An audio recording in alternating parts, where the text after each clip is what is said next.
예, 안녕하십니까. 저는 삼천리 안전기술팀에 근무하고 있는 양주영 대리라고 합니다. 제가 오늘 여러분께 소개시켜 드릴 책은 하야마 아마리의 29생일 30에 죽기로 결심했다입니다.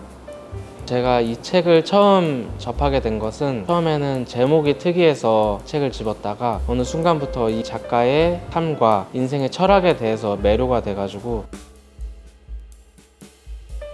일단은 지금 우리 시대가 현재 당면하고 있는 그 문제와도 저는 어느 정도 직결된다고 보고 있는데, 제가 뉴스에서 본 것 중에 하나가 쉬는 청년이라는 말이었습니다. 청년들이 이제 취업난, 구직난에 허덕이다가 결국에는 취업을 포기해버린 상태, 그런 상태가 또 사회에 엄청난 이슈가 되더라고요. 그 원인이 뭘까 생각을 해보다가 어쩌면은 이 책을 통해 그들이 좀 힘을 얻을 수 있겠다, 해결책을 찾을 수 있겠다라고 생각을 하게 돼서 소개를 해드리게 되었습니다.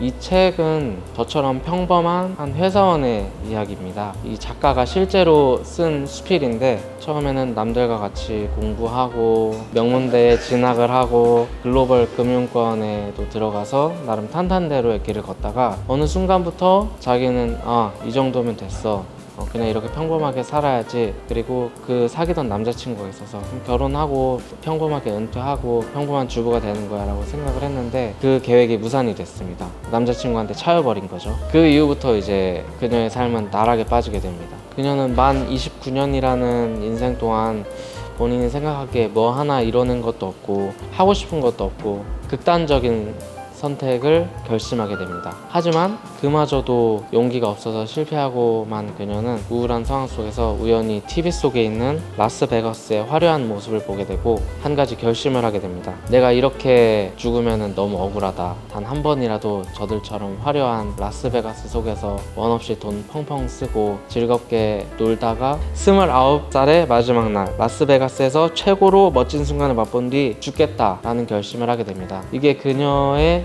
최초의 목표이자 에너지의 원동력이었습니다. 이 책에서 제가 감명 깊게 읽은 구절이 하나 있는데, 이젠 나에게 계획이라는 게 생겼고 반드시 달성해야 할 목표가 생긴 것이다. 계획, 목표, 그런 게 이토록 대단한 것이었나? 시야를 변화시키고 사람의 걸음걸이마저 확 바꿔버릴 만큼 힘 있는 것이었나? 1년, 아마리가 정해놓은 마지노선입니다. 이 마지노선의 마법 효과로 인해 하고 싶은 게 없었던 아마리는 악착같이 새로운 일을 시도하고 계획을 수정하고 잠자리에 드는 순간까지도 그 목표만을 떠올리게 됩니다. 뚱뚱하던 외모는 자연스럽게 날씬한 외모로 바뀌었고 자신감이 들었고 에너지와 활력이 넘치게 됩니다. 친구 하나 없는 외톨이에서 마음이 맞는 친구들이 여럿 생기고 아마리가 다니던 회사 사장님마저도 그녀에게 반하게 됩니다. 그녀는 책에서 이런 말을 또 합니다. 인생의 마법은 끝이 있다는 것을 의식하는 순간부터 시작된다. 노련한 레이서는 가속 페달보다 브레이크를 더 잘 쓴다. 목표만 바라보며 경주마처럼 달리면은 오히려 역효과를 불러일으킬 수 있습니다. 아마리는 1년 안에 라스베가스에 가기 위해 밤낮 없이 일하고 공부하는 것을 반복하다가 결국 쓰러지게 됩니다. 이 경험을 토대로 작가는 과감히 쉴 수 있는 능력도 어쩌면 목표를 향해 나아가는 과정이라고 합니다. 아무것도 안 하고 쉬는 것이 자신에게 죄책감이 들 수 있고 남들이 보기에 게을러 보일 수도 있습니다.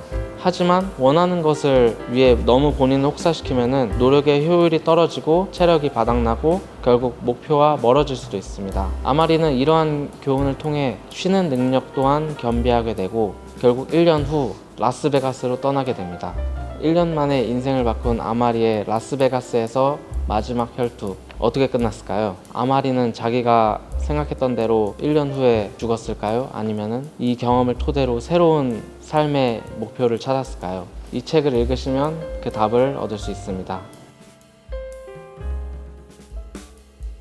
뭔가 제 삶이 나태하다고 생각하거나 열정이 없거나 아니면은 에너지가 없을 때 이 책을 읽으면 큰 위로가 되었습니다. 이 책을 읽을 때마다 항상 저에게는 뭔가 활력과 열정이 충전되는 것 같습니다. 지금 회사 생활을 만 5년 하면서 어떻게 보면 하루하루 출근과 퇴근을 반복하는 일이 지칠 수도 있고 매너리즘에 빠질 수 있고 나태해질 수도 있지만은 계획을 하고 목표를 세우고 하고 싶은 일이 생기면은 저의 걸음걸이마저 바꾸는 마법 같은 책입니다. 책은 시간 날 때 읽는 게 아니라 시간을 내서 읽는 거라고 누군가 말을 했습니다. 평소에 지하철을 타고 출퇴근을 하기 때문에 지하철 안에서 책을 읽거나 아니면은 버스를 타면은 그 이동 간의 자투리 시간을 활용해서 책을 많이 읽는 편이고, 그 외에도 가끔 회사 점심 시간이나 아니면은 친구와 약속이 있는데 시간이 좀 떴다, 그럴 때 간간히 책을 읽고 있습니다. 그래서 제 가방에는 항상 책이 들어있고 시간 날 때마다 틈틈이 읽으면은 그래도 한 달에 한 권 정도는 독서를 할 수 있습니다. 저는 평소에 소설이나 과학 장르, 경제 아니면은 지금 같은 자기계발서 등 책을 두루 읽는 편인데, 그 중에서도 꼽자면은 작년까지는 경제 관련 도서를 엄청 많이 읽다가 올해 들어서는 과학 장르 그리고 소설 책을 많이 읽고 있습니다. 과학은 제가 그동안 몰랐던 사실들을 일깨워줘서 배우는 즐거움, 재미 요소가 있고, 소설 같은 경우는 읽으면서 저만의 상상의 나래를 펼칠 수 있는 그런 매력이 있는 것 같습니다.